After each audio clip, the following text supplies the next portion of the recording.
Bonjour à tous et bienvenue sur ce webinaire. Maintenant, c'est Métrologie 4.0 sur le thème de prévoir, prévenir et performer, que j'ai la chance de co-animer aujourd'hui avec Jean-Luc, que je laisse se présenter. Bonjour Marie, merci pour l'invitation. Donc Jean-Luc Sanjosé, je suis directeur commercial chez D-Moment, éditeur de GMAO. Et Luc également. Bonjour à tous, merci pour l'invite également et ravi d'être avec vous. Je représente ToSmart sur tout ce qui est la digitalisation de process et on va y revenir en petit tour de table pour que, une fois que chacun aura pu présenter rapidement les sujets. Je te laisse la main, Marie. Parfait. Donc oui, merci à tous de vous être inscrits si nombreux à ce webinaire. Moi, je présenterai effectivement donc la partie métrologie. Comme d'habitude, pour tous nos webinaires, n'hésitez pas à utiliser le petit formulaire de questions. On a prévu un petit moment à la fin pour y répondre. Et également, ce webinaire est enregistré et sera disponible en replay, donc soit en recliquant sur l'inscription, et nous, on le mettra aussi en ligne sur l'espace ressources de notre site web, ainsi que sur notre chaîne YouTube. Donc, c'est Jean-Luc qui va pouvoir commencer cette présentation. Bien, merci Marie. Alors, on va parler GMAO, puisque le thème, c'est la maintenance 4.0. Donc, la GMAO, c'est la brique du système d'information qui va vous permettre de gérer efficacement vos maintenances d'équipement. Donc, c'est vraiment le produit central pour gérer les opérations de maintenance.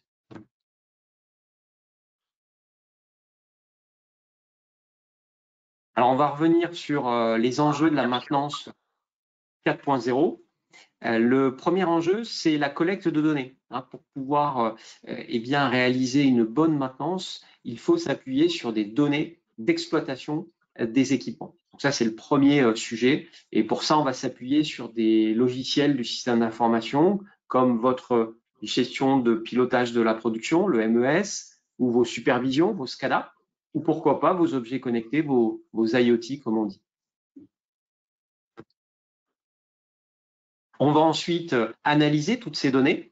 Vous le savez, aujourd'hui, l'intelligence artificielle se développe, le big data également. Et donc, tous ces dispositifs, tous ces outils vont nous aider à analyser cette grande quantité de données. Et puis enfin, on va exploiter ces données. Donc, la GMAO fait partie des outils qui vont intervenir suite à des analyses de panne ou de prévision de panne qui vont nous recommander des actions et des interventions de maintenance. Donc, nous, on va réaliser ces opérations en lien avec le système d'information. On va le voir. Donc, aujourd'hui, la maintenance, elle s'adresse aux opérationnels terrain. En premier lieu, les techniciens de maintenance sur la gauche, on va les aider à simplifier leur travail, à intervenir plus efficacement, plus rapidement et en toute sécurité. L'outil va fournir de l'aide sur ce sujet. Ensuite, on va aider les responsables de maintenance au centre à mieux planifier, mieux organiser, mieux anticiper les opérations de maintenance de leurs équipes. Et puis, on va aider les décideurs à prendre des décisions en ayant bien sûr des indicateurs et des tableaux de bord de pilotage de la performance. La GMAO vous aide également à suivre et fluidifier les actions de vos sous-traitants, vos partenaires ou les contrôles réglementaires qui sont effectués par des bureaux de contrôle.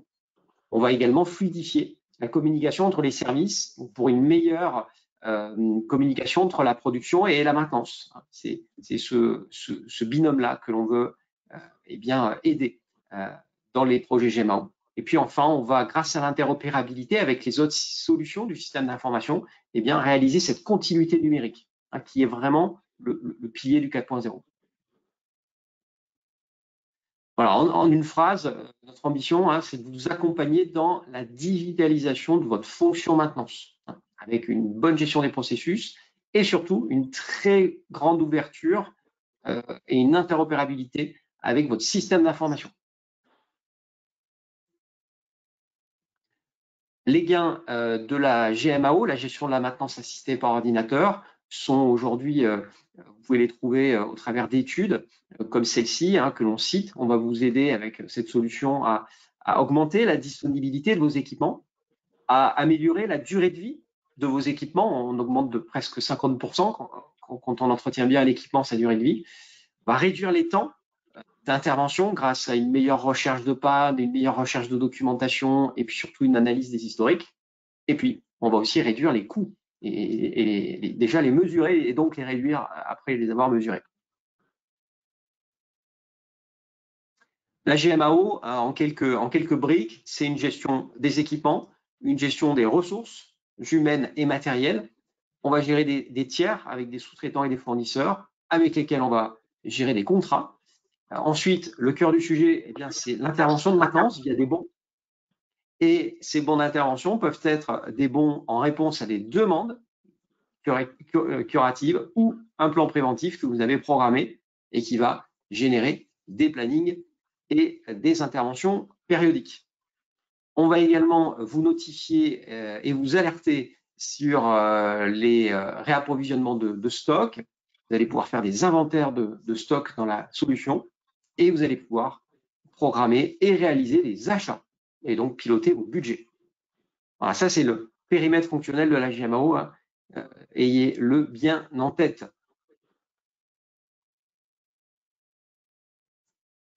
Quelques exemples de retour d'expérience chez nos clients. Alors, on va voir 3 cas. Le premier cas, c'est une entreprise à taille humaine, un site industriel dans la région de Lyon qui fabrique des cordes de raquettes.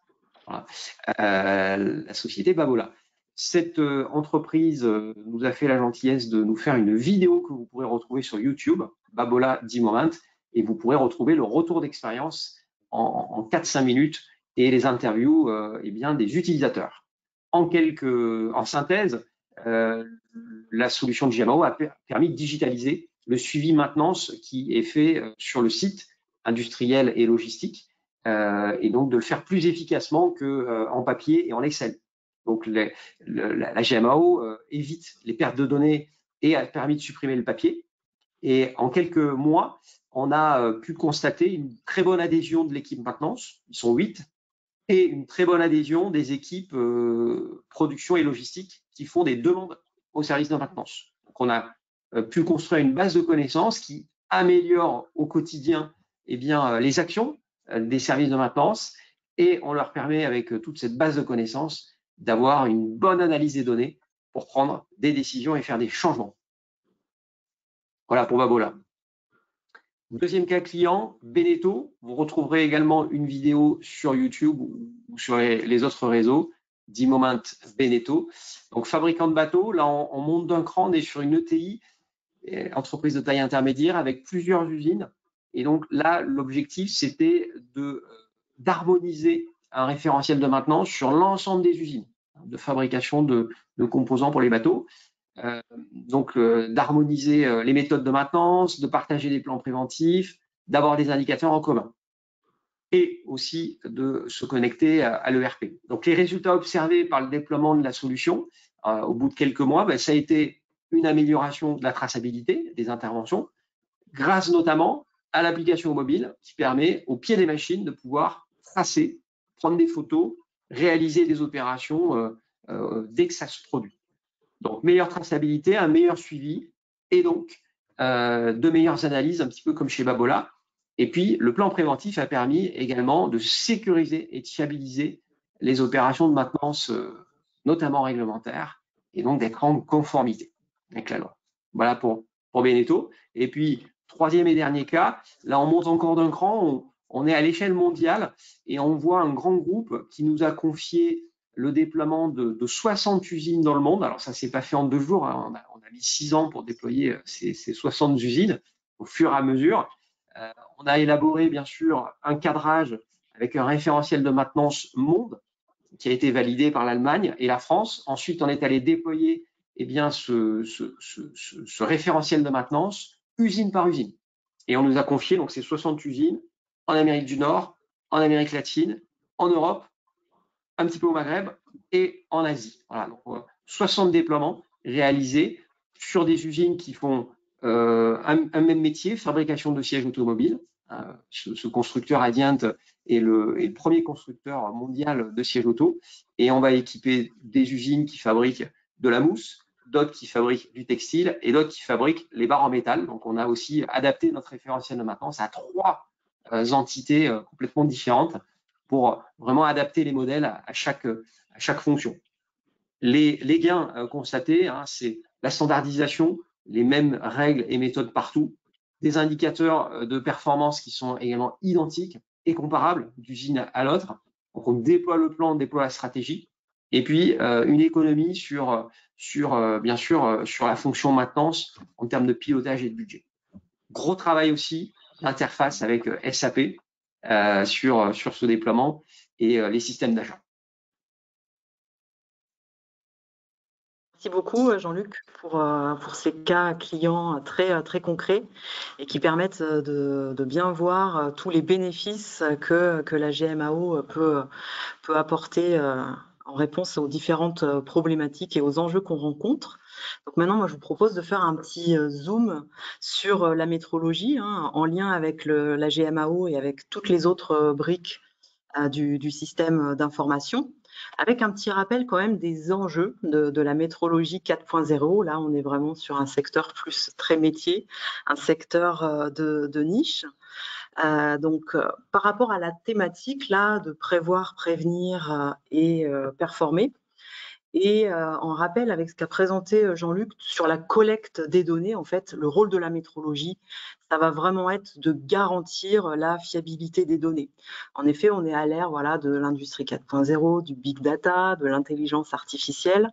Et donc, pour exploiter les données correctement et surtout pour prendre les bonnes décisions, il faut qu'on puisse garantir la véracité des données qui proviennent souvent des mesures.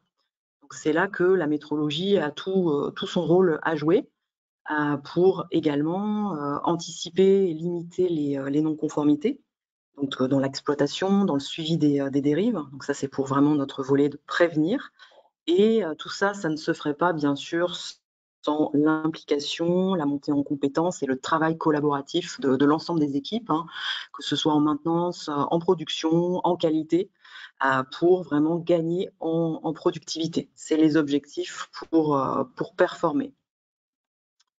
Donc nous, la réponse pour faire ça, tout simplement, on va proposer une solution métier qui va venir s'interfacer avec la GMAO, mais avec également des ERP pour piloter l'ensemble du processus industriel avec les équipements de maintenance, mais également, bien sûr, ces fameux équipements de mesure qui sont une partie importante du processus de mesure pour vous aider à prendre les bonnes décisions, notamment sur la conformité du produit.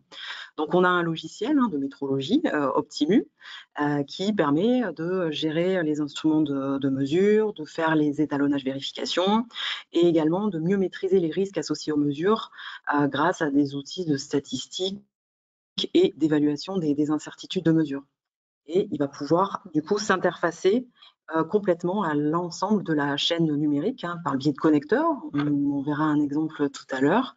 Il va pouvoir aussi se connecter directement à des instruments de mesure pour faire de l'acquisition automatique de données et également se connecter à des outils de traçabilité par des lecteurs QR code, des armoires connectées, etc.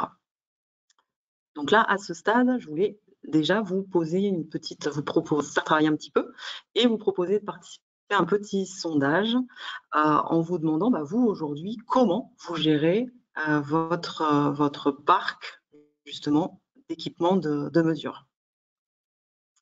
Donc là, vous voyez à l'écran s'afficher la question: comment gérez-vous votre parc d'équipements de contrôle et de mesure et d'essai? Ça nous intéresse effectivement. Il y a Excel qui aujourd'hui peut être pas mal utilisé. Il y a des solutions qui sont souvent développées en interne. On a des gros ERP qui disposent aussi de modules qui permettent de faire le suivi des équipements de mesure directement la GMAO, hein, puisqu'elle gère tous les équipements, donc instruments de mesure inclus, ou un logiciel de métrologie dédié, tel qu'Optimu ou d'autres logiciels de ce type. Je vous remercie. Je vois qu'il y a une grande majorité des personnes qui ont voté. Je vous remercie. Donc, on voit effectivement les deux grands gagnants. C'est un logiciel de métrologie dédié. Donc là, je remercie nos clients parce que je pense que vous êtes nombreux à avoir répondu et donc on a des utilisateurs d'Optimu parmi vous. Et ensuite, le deuxième qui arrive en tête, ce sera Excel. Donc là, c'est Luc qui pourra vous en parler un petit peu tout à l'heure. Comment on peut mettre en place des outils plus collaboratifs.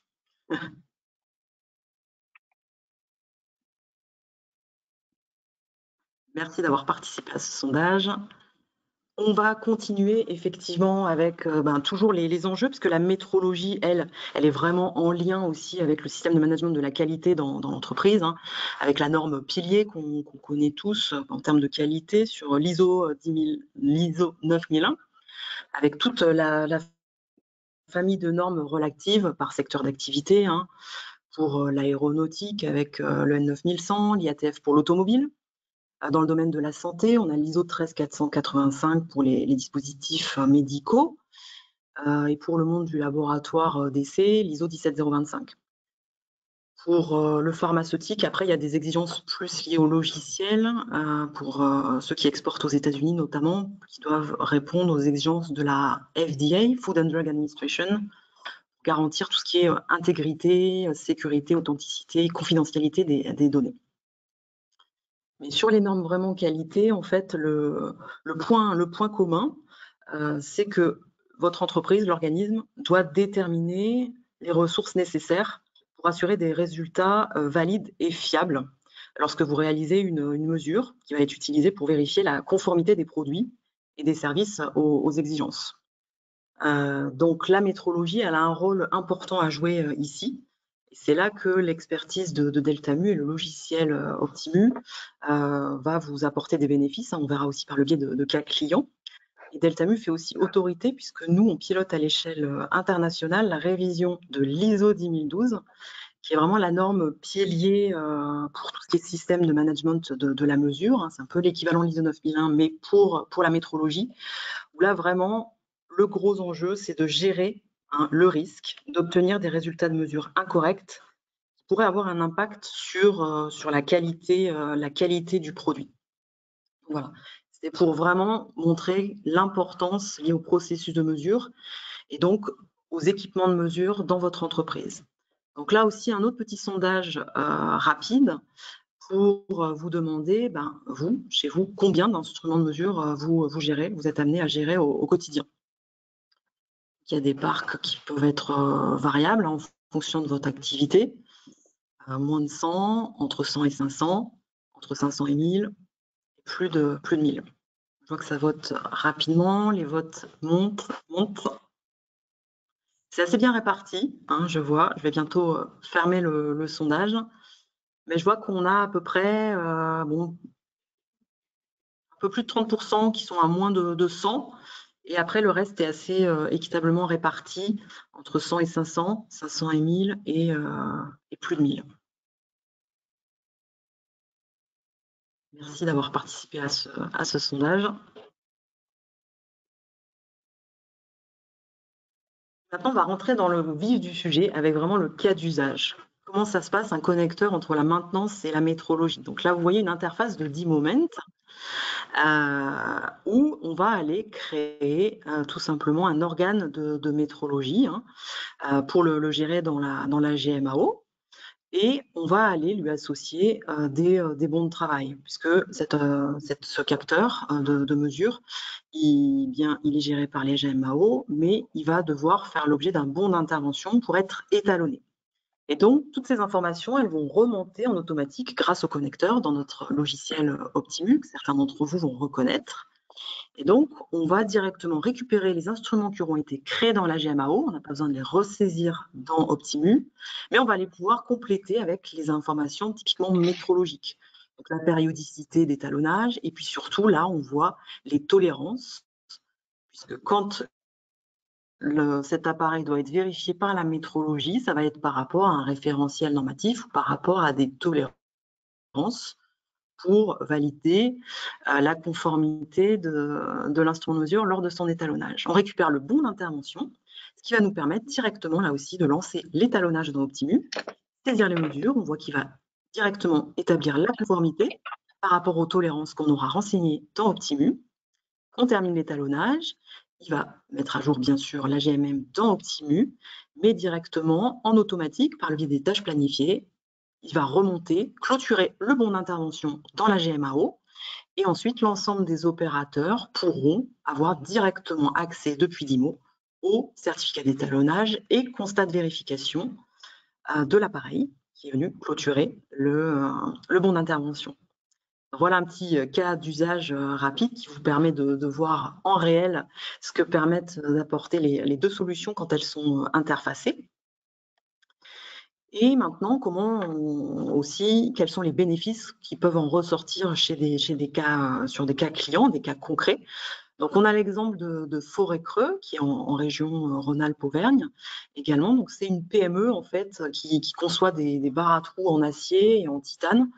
Alors au début, c'était pour l'outillage, pour des forêts, mais maintenant, ils vont faire tout ce qui va être les outils chirurgicaux, ils vont faire des pièces pour le nucléaire, également pour l'aéronautique. Donc, eux,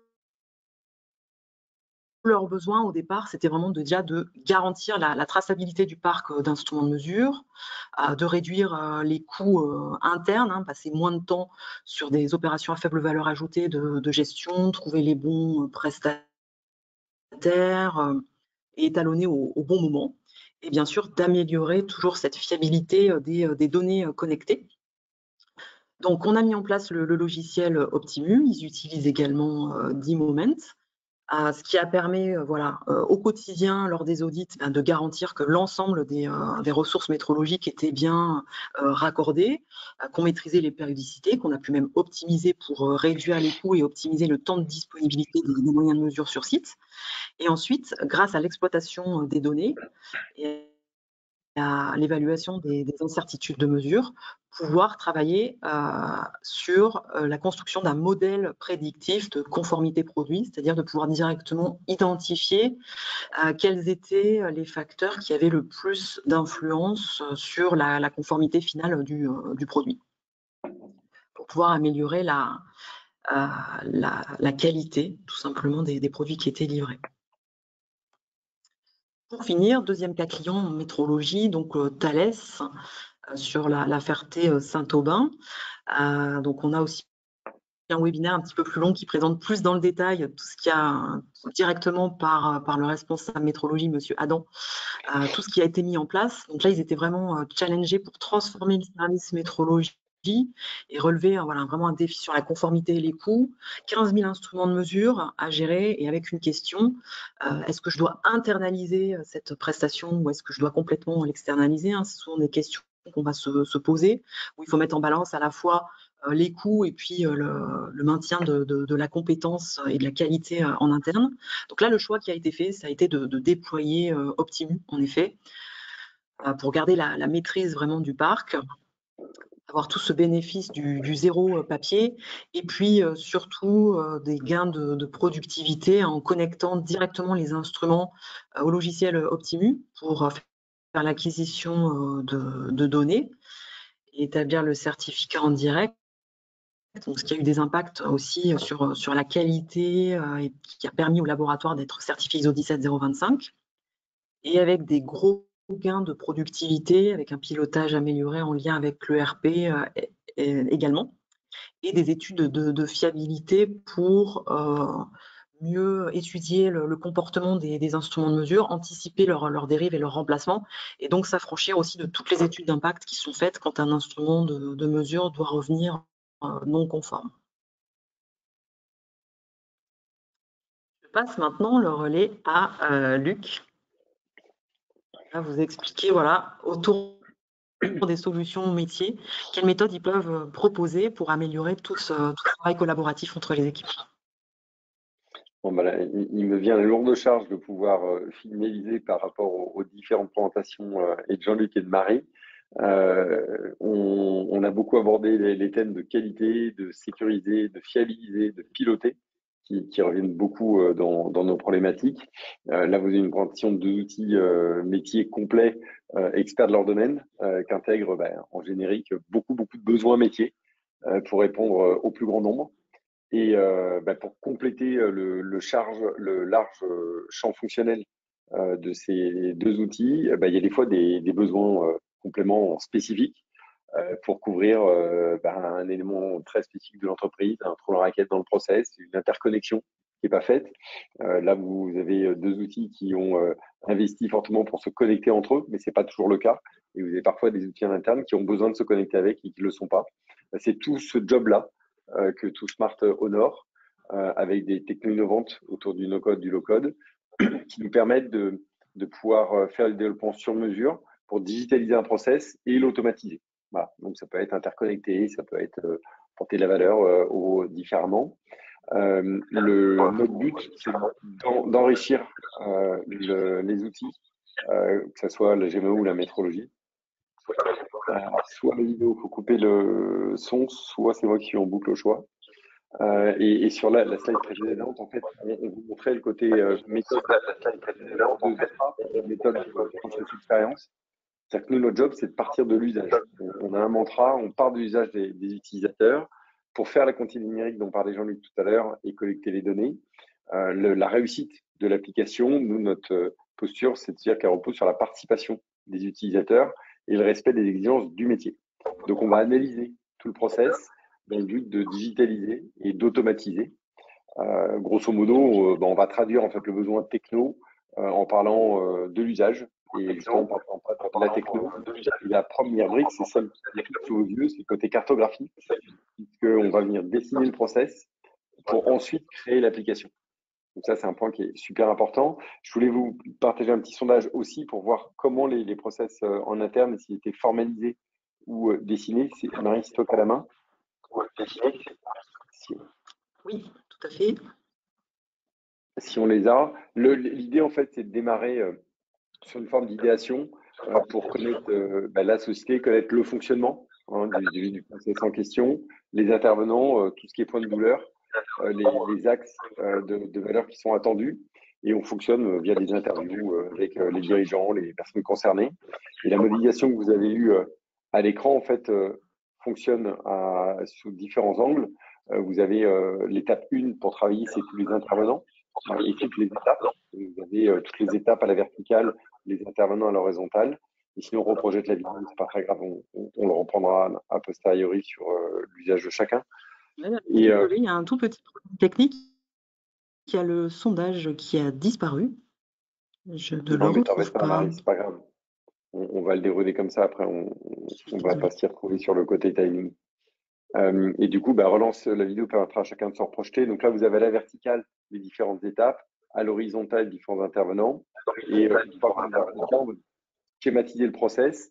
On va ensuite générer les statuts et les modèles de documents, puis ajouter la base de données. Et à la fin, on ajoute les écrans. Donc la finalité, c'est la projection. C'est-à-dire déjà l'analyse, proposition de solutions techniques et un prototypage. Et la réussite de toute cette mise en œuvre va dépendre de la structuration qui est claire. Et chez TooSmart, on considère que le schéma est plus clair que de longues pages de cahier des charges et comment on s'y retrouve tous pour comprendre ce qui manque et les interconnexions. Et ça nous permet de co-construire, pour le coup, ensemble le process de façon à pouvoir, en accédant à l'application plus tôt, réagir de suite et avec la sollicitation du métier, pouvoir coller au plus près, faire une seconde peau. Donc, du coup, on vous a proposé 2 cas de façon à se rentrer aussi dans le vif du sujet. On parlait de saisie papier avec Marie tout à l'heure. Le premier cas répond à cet enjeu de productivité pour dématérialiser un processus, du coup, de façon personnalisée. Là, on est sur un cas d'une entreprise qui certifie MAS, donc c'est tout le côté site chimique, accès au site chimique, où on a besoin d'avoir des audits de qualité, ce qu'on appelle les causeries, donc c'est la formation continue. Et on a besoin d'avoir une qualité de données, une synchronisation de cette donnée, une réactivité optimale de façon à pouvoir faire des alertes sécu dans des contextes parfois un peu particuliers. Et là, on vient coller précisément au côté QHSE qui va nécessiter, dans lequel on peut intervenir, ce que vous avez à l'écran, des photos, des petits commentaires. On peut directement venir dessiner sur la photo. Et évidemment, on interconnecte avec tous les outils pour venir récupérer tout le process interne dans la GMAO de façon à pouvoir garder le fil conducteur unique de la donnée dans l'entreprise. Ça, c'est sur le premier cas. Le deuxième cas est un poil plus spécifique.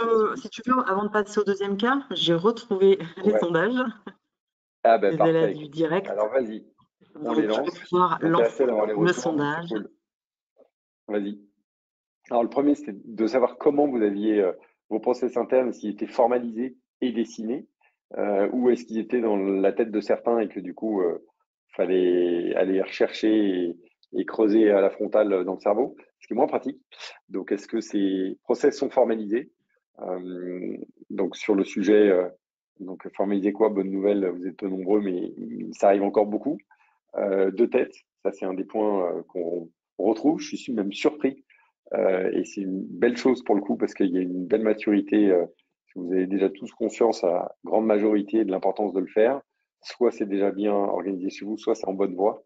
Sur la formalisation, n'hésitez pas à utiliser le côté logigramme qu'on vous a présenté parce que permet de les rendre accessibles au plus grand nombre et d'éviter dans des grandes phrases d'interprétation.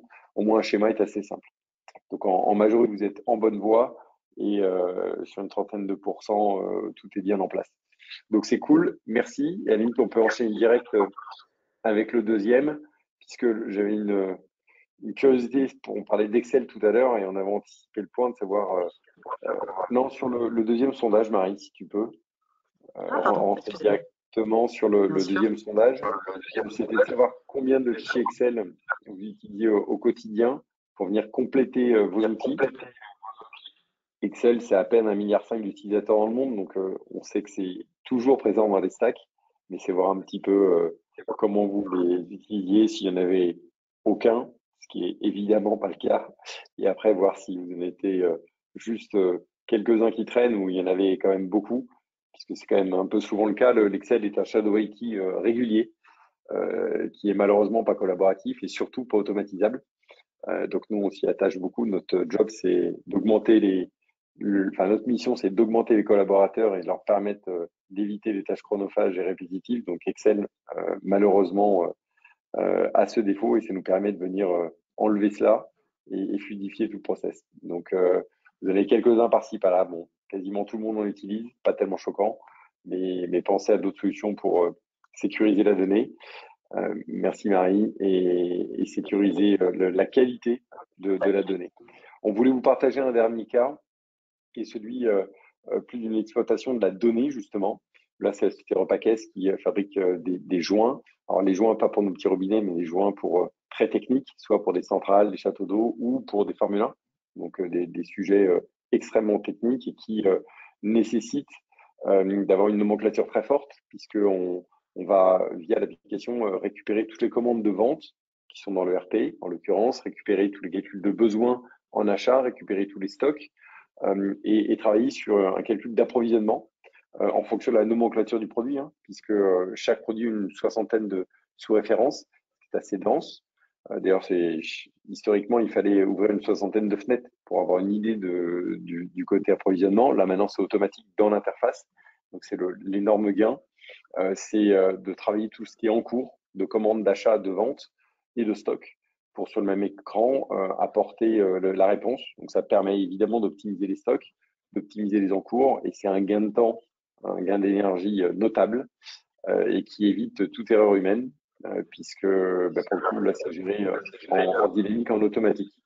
Et ça nous permet même, on a fait une évolution sur le prix pour avoir un prix de revient unitaire en fonction des quantités directement. Donc là, c'était pour vous apporter directement des exemples concrets sur la convergence des données et tout le calcul qui peut être fait, puisqu'en fait, on n'est pas que sur la collecte, on peut aussi combiner collecte et analyse et venir compléter en double pot tout le système d'info en interne sur tout ce côté maintenance. Voilà, sur les points principaux pour tenir le timing et venir compléter ce que mes deux compères ont brillamment présenté au départ avec leurs outils. Merci beaucoup, Luc,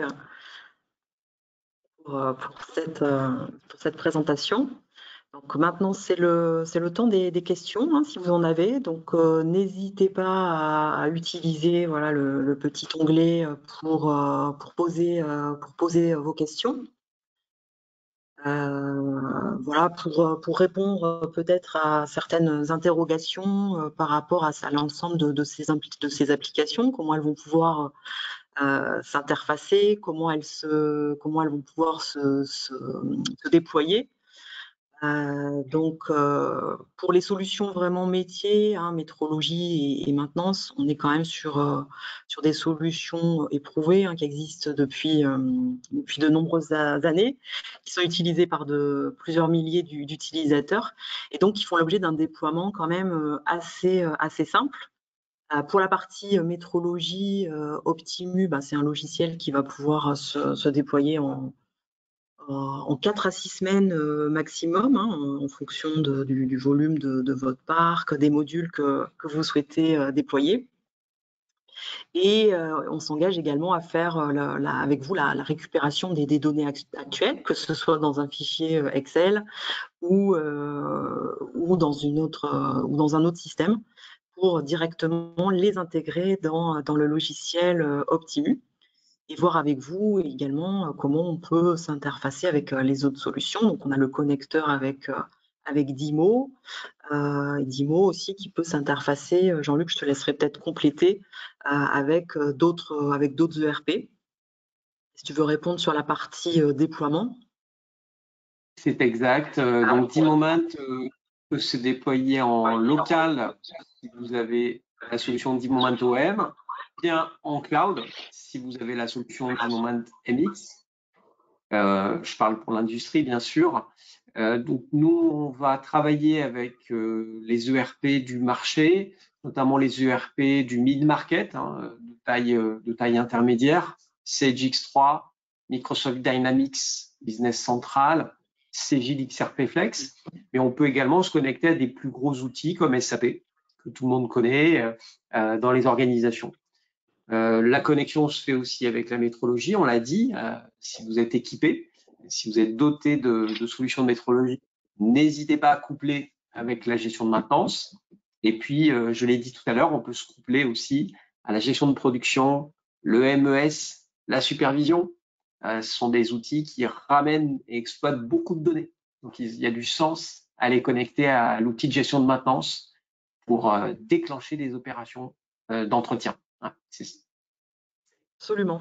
Et en complément, effectivement, pour les MES, la métrologie a aussi son rôle à jouer.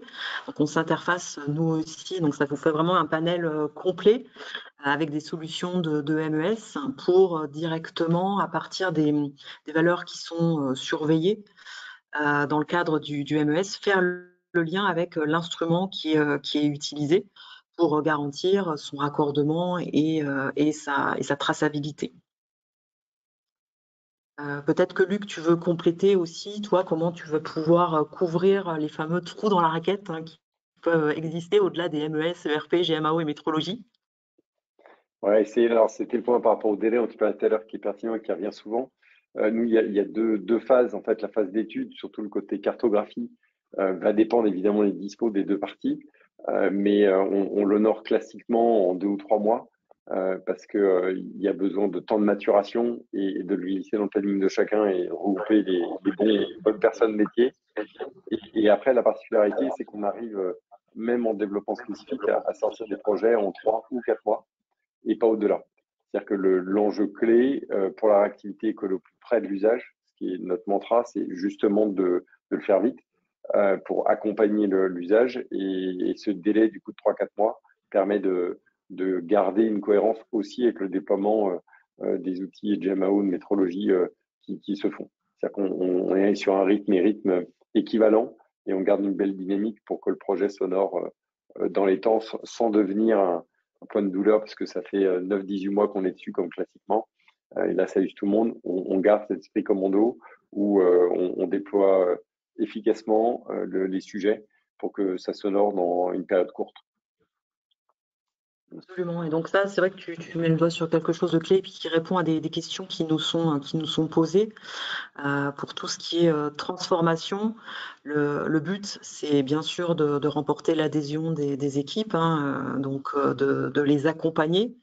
Donc je pense qu'on a tous, chez ToSmart, Dimo et Deltamu à cœur d'accompagner vraiment nos clients et d'être au plus proche de leurs besoins, pour leur mettre à disposition l'expertise. Et puis voilà, le but, c'est pas de monter une usine à gaz. C'est aussi pour ça qu'on a développé ces connecteurs et que Luc propose des solutions plus collaboratives, puisque c'est difficile aujourd'hui de trouver un outil qui va répondre aux besoins et aux problématiques de chaque métier. Donc, pour nous, l'idée, c'est vraiment que chaque métier peut avoir vraiment l'outil qui répond exactement à ses besoins, avec un outil donc qui a été fait pour ça, hein, que ce soit en maintenance ou en métrologie.